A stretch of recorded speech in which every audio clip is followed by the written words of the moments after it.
Hello everybody and welcome to this playthrough for Pro Division in the Easter Open Tournament. The video is sponsored by Golf Clash and Playdemic. So let's go. Before I take my first shot, you can find the timestamps for this playthrough and the holes in this playthrough in the video description down below. Also, if you do want to get the updated text guide for the Easter Open Tournament and also future tournaments, check in patreon.com/golfclashtommy. Our opponent goes into the rough, which is a bit unfortunate, but came in too hot. We do need to use backspin here. I would advise you to play with a club that gives you at least 4 bars backspin.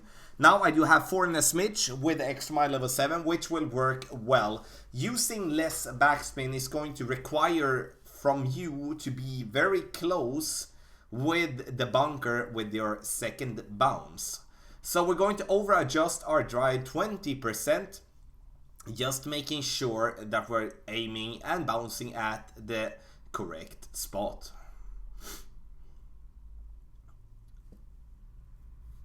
Then we're going to take our shot here.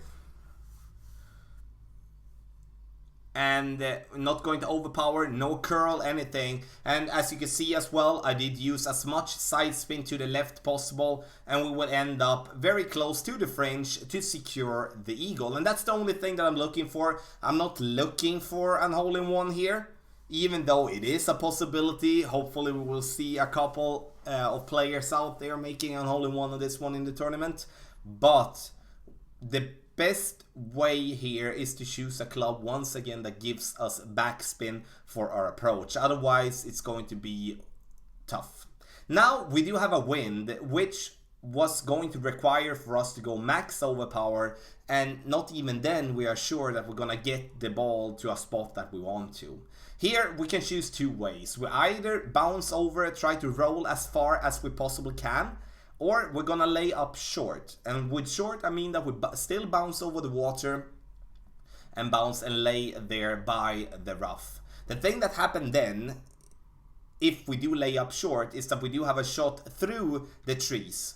But that shot is tough and requires distance, and therefore we do have to play with the big dog or the cataclysm for that specific shot. But when we do have 4.5 bar topspin, which is the minimum, which is the maximum we're having on the extra mile level 7, we are having no problem to actually get to stay there on the fairway. The problem that might be with the drive there is if you're having too much topspin. So please just be aware of that. Don't use too much topspin. Last information about the drive, we're going to need to play it downhill 10%. And with downhill 10%, as for all downhill adjustment, means that we need to add to our adjustment as our ball in downhill gonna travel longer time in the air and therefore be affected more by the wind. Our opponent makes basically the same type of drive, and now I'm going to play a second shot here that is going to not require any uphill or downhill adjustment, but instead of trying to bounce myself over the rough, I'm going to try to go with backspin and go directly over the rough instead. Try to give myself more control and just trying to find a line that can give myself an albatross opportunity in the opening round. But have in mind here as well that this is a very tough shot, and this is a very tough design hole for people playing in pro and expert especially. So make sure that you're putting yourself up there on the fairway, and then you will be able to have a shot even though the shot is tough. You maybe wonder what happens if I go into the rough on the left side with my drive on that platform. You can still reach by bouncing with a nirvana over the rough. If you go into the sand, that's going to be a problem though.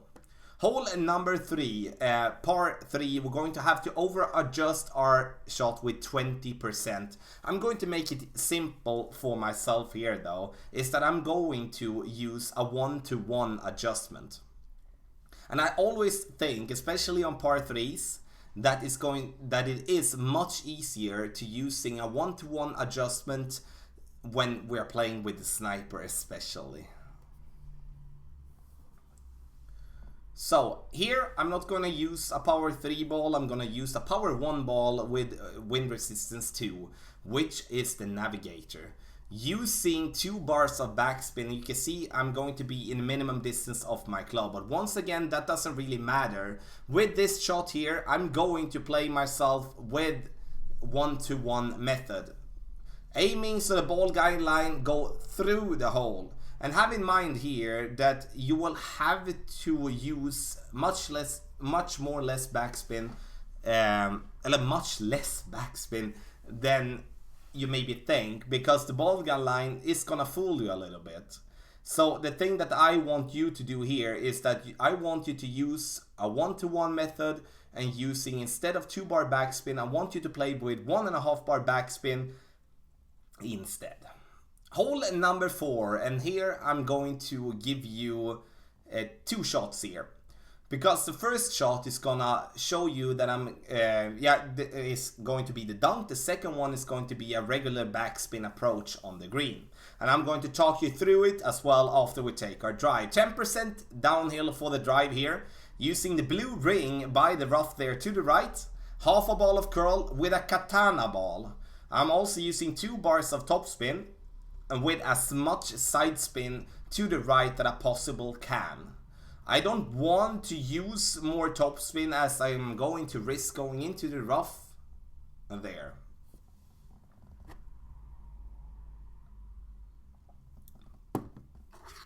And now we are going to have a very good position for the dunk, and also a good position for the backspin approach. So how do we choose for what shot we're gonna do? The dunk here is perfect in one way, or like in a couple of ways, but especially in one way is that it takes away the bumpy part that we do have on the green. So all the roll that the ball is having to be making with other type of approaches is gonna be removed as we're going directly for the pin. The hard part though is to find where are we in terms of distance, because here we do need to be absolutely spot on. And the reason I say that is because if we're not spot on here with this dunk, then we're gonna fall a little bit short, and the second bounce gonna take the pin, and we're gonna bounce back into the sand. And this is a typical hole where hitting the pin is more common than normal. So here we do need to really be aware of that. And you can see here that I'm lining up, I'm using 2.8 rings in adjustment, which is going to be in between medium and maximum distance of my club, which in the end makes myself go close but short, and a bounce you can see just short, and we roll that back into the sand. That's not the end of the world, but in the end making a sandwich shot here is going to not be as easy as it would be for giving ourselves a putt. But you can see there that it was basically just a couple of decimals extra adjustment that was needed, then we would be getting that one in the hole. So you decide if you want to risk going for the dunk, because it is a risk, but it's also a great reward if you make it. And the adjustment for the dunk, except for like knowing where we are at the course with the club, how much distance, it's also that we're going to play it under adjustment. So it's adjusted, so it's going to be 10% uphill. So we're going to deduct 10% from the wind. Once I'm in this sand, the ball is not going to be affected much by the wind, so I'm just aiming for the pin, going for the dunk there as well, which is going to make myself with a great shot to get the ball to drop in the hole as well. Now you can see here I am basically in the same type of position, but now I'm going to use a backspin approach instead. The positive thing with a backspin approach is that even if you miss, go short, go long, go too much to the side, you're still going to be staying up there on the green. The negative part with it is that the green is very bumpy and sloped from left, right and every direction basically, which is going to make the shot in the end a tough one to kind of calculate out how much we do need to compensate, how much we do need to adjust. There you have the two ways, you decide which one you want to play. Hole number 5. Hole number 5 here. Here I would say we do want to play with a berserker ball. In pro, we do have the same wind as we do have in expert, but the difference is that we do have often less topspin and less distance on our club than we do have when we are playing in expert. But also, we're not having, like, not even close to the same type of wind that we're gonna have in expert many of the times. And therefore, we do need to use a ball that gives us a little bit more distance and a little bit more topspin. And it's not that I do want to play with it, but that's a very good way to go with. Another way to go with it is also to use a power 3 ball and a big topper. But you can see the big topper, I have it in level 5, which is a very high level. But I would stretch to a big topper level 3 to play this approach. But then you may be thinking, like, big topper berserker ball then. Yeah, big topper berserker ball, then you can play with the big topper with whatever level you have on it. And the only thing that I'm looking for here is to get the top spin with the big topper, even though we are having a very low distance on the big topper in general. Last but not least, with the big topper there, it has very bad accuracy. So when you go with overpower, you will really have to be focused so you're hitting that arrow or like needle very close to perfect. Now we're going to play with a big dog or with a cataclysm. We're gonna play with the club that gives us the most distance, it's easiest to say, because now the only thing we're gonna focus on is to get this ball up to the green and have a putt securing the eagle. But what do I do? No, I did forget to change club and I only have the sniper. Luckily, we made a very good drive, so this is going to be absolutely a possibility to make the sniper shot. So, and the thing is here though, is that we do need to use topspin, and now we need to be innovative, try to find a point on the fairway that makes the ball go in such a positive way for us so we can get that one to the green without any problem. Hit it great left, but it's still gonna be okay bouncing there on the fairway, very, very close to rough, and we took the rough, and we're gonna roll out and having a long putt. Not what I wanted to, but there you can see how much difference it makes by choosing the correct club. If we wouldn't be choosing the sniper, like in the end that was a mistake, let's say we would be having a big dog or a cataclysm, we would be getting a lot more distance, and then we wouldn't be having to go with overpower in any form, and we could have a more and a better way towards the pin. Hole number 6, par 3. Here we're gonna use the sniper. We're gonna back up and use the blue ring there as a reference. You can see the bottom left of the blue ring. I want to be fairly close to the rough, but you can see more as a reference, say the 4th ring halfway into the rough, using no top spin, no side spin whatsoever. Adjusting now for my club for being 1-1, which is 7.2 rings. Something that we can think about here though is that we can choose a navigator ball instead. It will reduce the wind a little bit instead of we having to play with a quasar, because the quasar could be used when we do need a little bit of side spin as well, but here we definitely don't need to have any side spin, and as maximum I would say 1 bar side spin, and then the navigator would be a better ball as it has a little bit more wind resistance.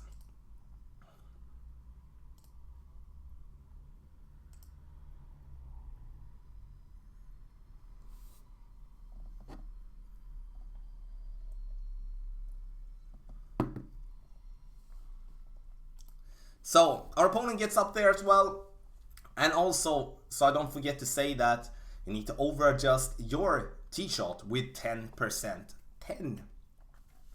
Now I'm going to play with a navigator here. We do have the same wind as we had in pro. We're going to have the same wind in expert later as well, but we start with pro. No more than 4 bars top spin. I'm just gonna bounce myself over the rough here, So the trick that I do here, trying to not get myself in a big problem, is that I will go and not adjust from max position. I'm letting my club be in the most distance I have, and just let it be there. Just maybe tweak it and just go a little bit to the left with my target.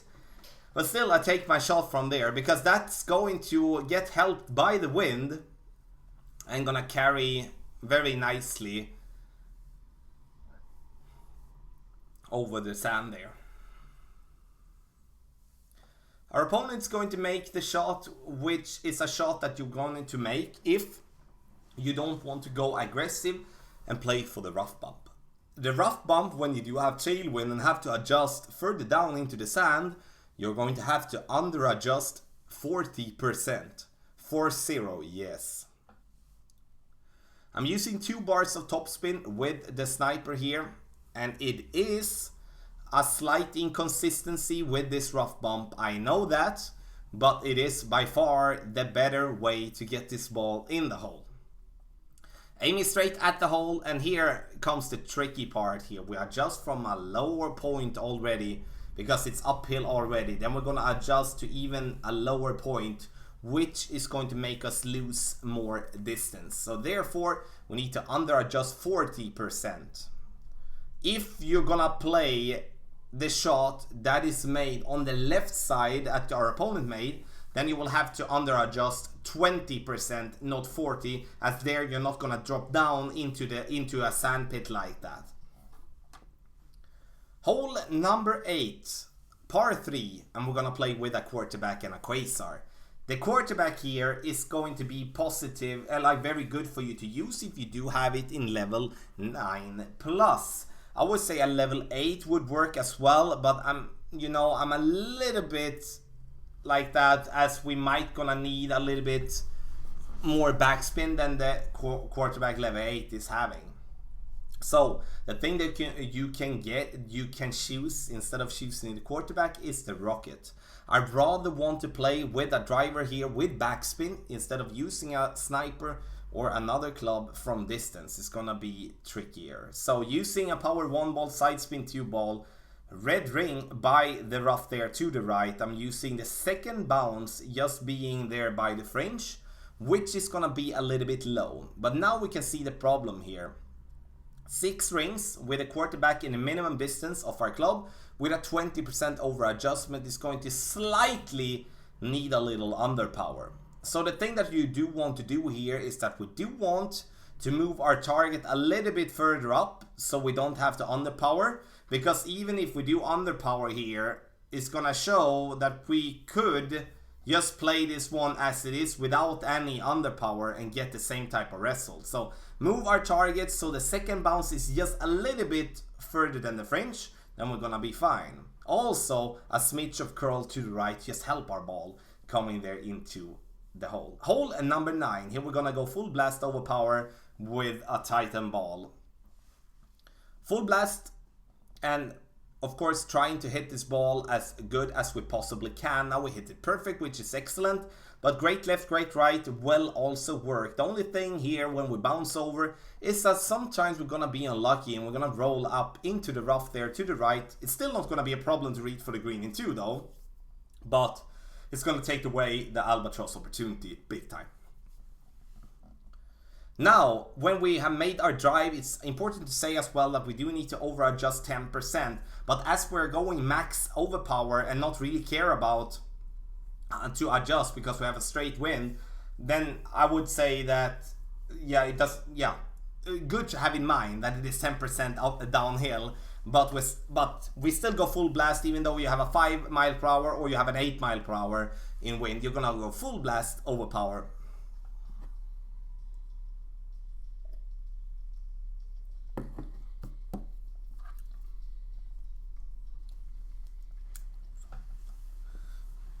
So our opponent gets it up there to the green and it's our turn. Now I'm going to over adjust this second shot 5%, not much, but it is still a slight over adjustment.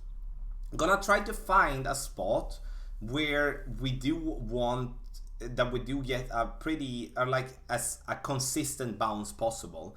It's almost that I'm thinking about using a Saturn with a lot of backspin going directly at the fringe instead of using the fairway down below. I really don't like this spot, but it's kind of like the best way to find a spot is that we do need to use the fairway just before the green there. We adjust. I'm not using any backspin, any top spin, any side spin, just gonna leave it as it is. But you can see how inconsistent this bounce is. We go way out there to the left. But ladies and gentlemen, this was the playthrough for Pro Division in the Easter Open tournament. I do believe we're gonna see minus 13, 14, 15 as 9 whole scores, which is gonna make a minus 30 absolutely possible in the weekend round. So if you do have any questions, let me know in the comment section below. If you like the video as well, please press thumbs up before you go. And the video here is sponsored by Golf Clash and Playdemic. Good luck in the Easter Open tournament.